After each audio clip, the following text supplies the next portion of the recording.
Karma simply means action. Action has got three forms. One is the latent action, that which is going to become an action, and action itself, and then impression of the action. It is the desire to act itself is a karma, means the seed of action. Seed of action is the latent karma. Action is when the seed has sprouted, become a tree. And the tree again becoming another seed is the impression of action. Because impression of action gives rise to more action. So, karma simply means the strongest impression in the mind and the action that it has propelled and the impression it is going to produce on the mind in the future. So the whole universe is full of karma, means every cell of the body and every particle of this universe is filled with action.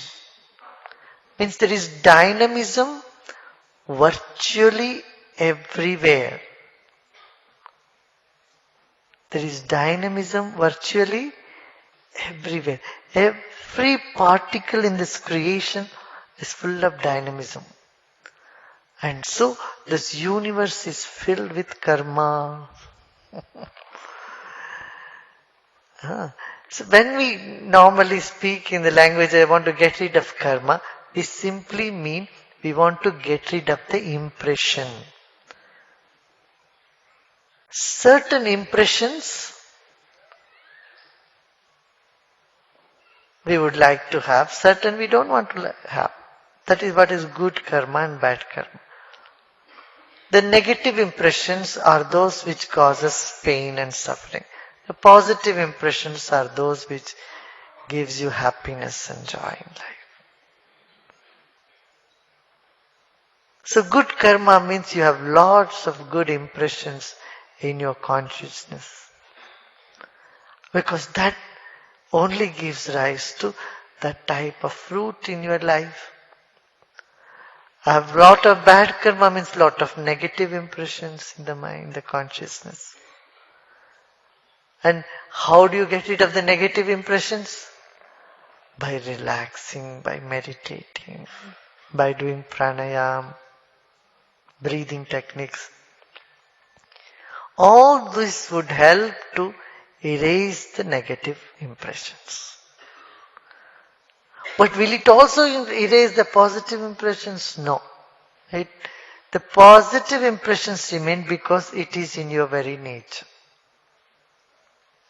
See, when you are absolutely relaxed, you will have your positive qualities. But what you will not have when you are absolutely relaxed, when you are in yourself? The negative emotions you will not have. Negative impressions does not remain there. Right? But the attachment to a positive impression is also have to be gotten rid of. Because that also limits you. Nirvana is not just getting rid of negative emotions. It is also freeing yourself from the positive impressions as well. See, when we attach ourselves to the positive emotions, the positive impressions, then we limit our existence. Then what we are doing, when you think you are too good, you always find someone not so good and bad. So automatically this positive thinking of yours attracts some negative impressions from outside. Do you see what I'm saying? So, there is this saying that it's not just positive karma, negative karma, but also positive karma you have to get rid of. So how you do that? First, to get rid of the negative, you put the positive. There is an example that's usually given, has been given from thousands of years, is of alum. When you want to purify water, what do you put? You put some alums in it. The alum first cleans all other impurities and dissolves itself. Doesn't remain in it. Alum also. It evaporates. So similarly, positive impressions, karma is essential to get rid of negative karma, but then you are getting out of the positive also. I would give you an example of soap. When the cloth is dirty or your body is dirty, what do? You put on the soap. But you will have to wash away the soap also. Otherwise the soap itself will become dirt. You can't say, I paid so much money and I bought the soap, why should I wash it away? I paid so much money and bought shampoo, I would like to keep the shampoo on my head. No. Purpose of shampoo is to remove the dirt, and the shampoo is also gone. Right? So, nirvana is when you are not attached to the positive impressions, emotions, actions as well. But that is the second step. First step is we need to have positive. If someone argues, when you have to anyway wash the soap away, why do you have to put it in the first place? You have to get rid of the shampoo, then why do you put it? It's no logic. Correct? So, sat karma or positive karma is essential so that negative karma gets washed away. Right? So, karma is what? Latent impression in the consciousness which propels you to do an action. And present action in turn creates impression in the consciousness which propels you to do again another action.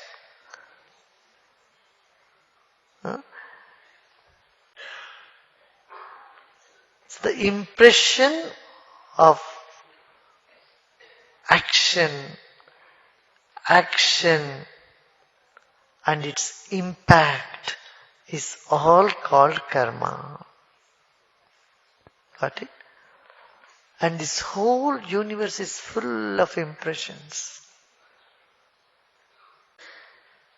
And the skill is to live in karma yet not to be affected by it. This is what is yoga. In Bhagavad Gita, Lord Krishna says it in a beautiful manner. One who sees action in inaction and inaction in action is the most intelligent of all men. All men, women both. Means what? You see, there is so much activity in the depth of every action. There is some silence, there is inactivity, there is that stillness in all activity. Recognizing the stillness, and stillness is our self. It is a witness to all the action. And in our self is all this activity. The whole universe is present in consciousness. So action in inaction is seeing the consciousness in the active universe and seeing the universe in the vast consciousness. This recognition is called freedom. Freedom doesn't mean stopping action. It's doing action yet being a witness to it.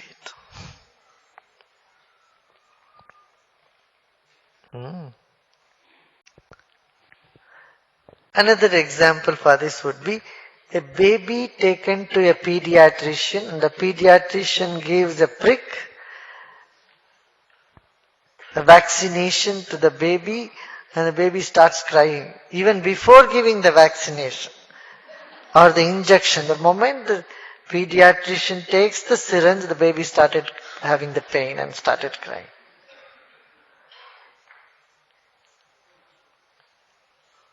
On the other side, a mature person going to a doctor, smiling, laughing, and asks the doctor to give me a prick, it's better. I don't want to gulp the tablet, give me an injection. So even injection is being given, he's just smiling and talking. Not that he's not having pain. The pain is there, but it is next to nothing. Yeah? That same way, we have to keep acting, yet not get attached to the action. See, in our day-to-day life, there are many actions which doesn't give us impressions. Like every day you brush your teeth, you have your tea, you eat your food. But those things doesn't become a big impression.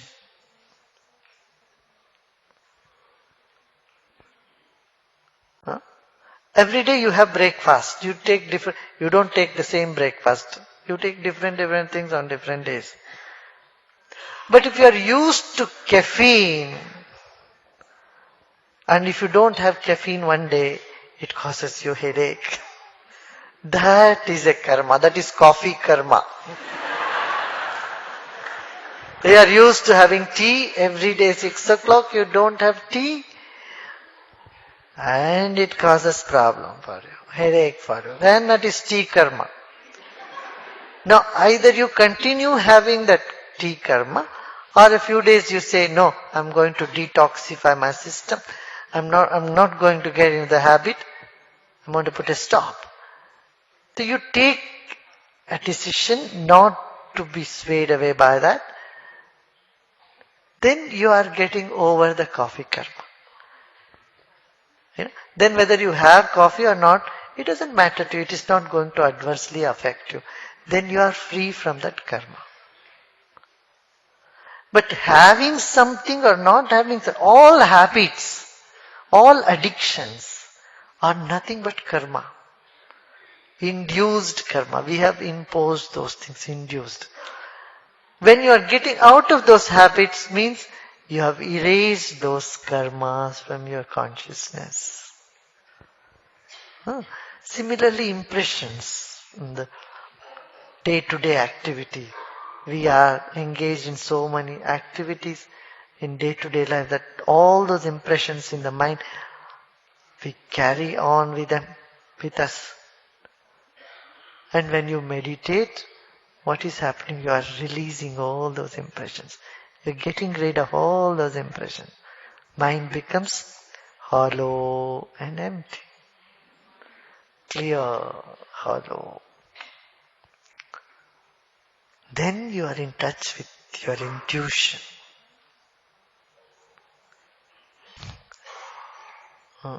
You are in touch with a clear intuition, more and more with your intuition. So there are 3 types of karma. Prarabdha karma means some certain karma which we have to experience, which has already started yielding fruits in them. Sanchita karma, those impressions which we have stored but which has, which has come from the past. And then agami karma, those which would in the future give its impact, effect. So the sanchita, accumulated karma of the past can be gotten rid of. Agami karma, the karma which has not yet given the fruit, which might happen in the future, we can get rid of. But prarabdha, which is already here, existing, which has started yielding fruit, there is no escape. You have to experience them. Everybody has to experience the prarabdha. But which is what is very difficult to say. So in Bhagavad Gita, Lord Krishna says, Gahana karmano gati. Means it's unfathomable are the ways of karma. You can never pinpoint any one karma. This is what this is. Gahana karmano gati. Which would sprout when you don't know.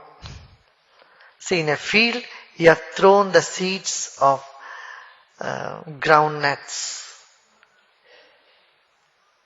sunflower,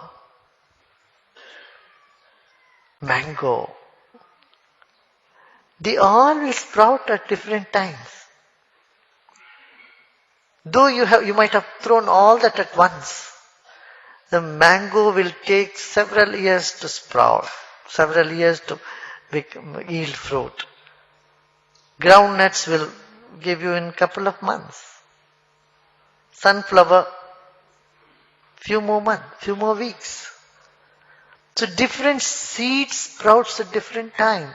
Similarly, different karma will start acting or functioning at different time in life. That's why it's a gahana karmano gati. You never know. It's unfathomable.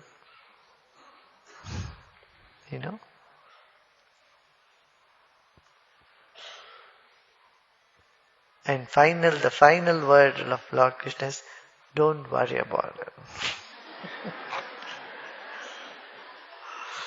Don't worry. Just do what you have to do your duty. Act and don't worry about the result of the fruit of the action. Just relax. That advice is very, very good. This is even the most learned are confused when it comes to karma, because gahana karmano gati, unfathomable are the ways of the karma. And there are various levels of karma. Individual karma, there is a family karma, there's a very family DNA. DNAs are all nothing but karma. Impressions, particular DNA, our genes are part of karma.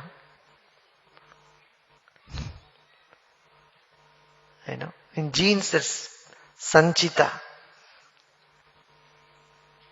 But by practice of meditation and pranayama, certain genes which would produce diseases can be suppressed.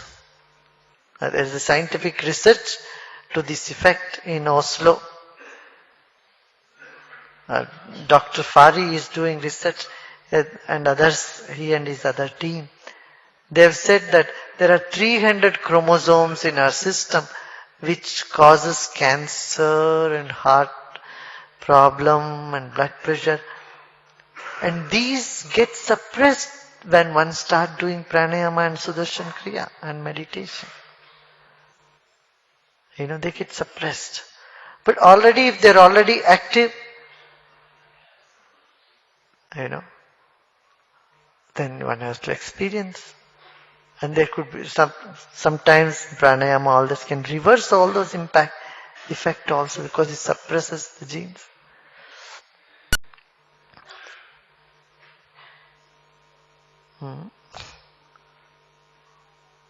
So, unfathomable are the ways of karma.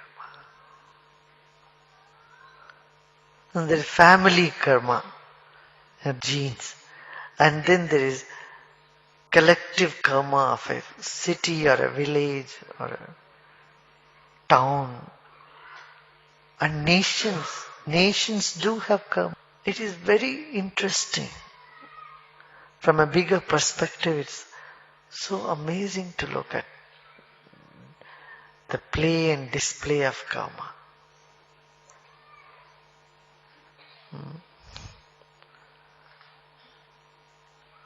And karma is the best way to understand the phenomena which you can never understand otherwise.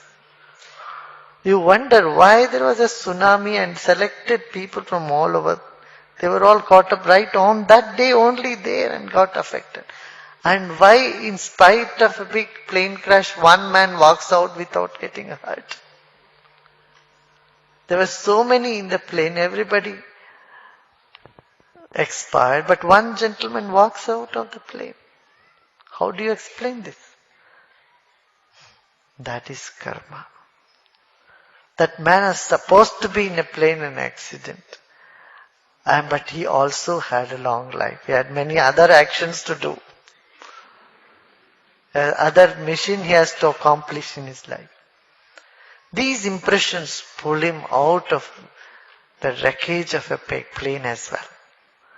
So, unfathomable are the ways of karma. Gahana karmano gati.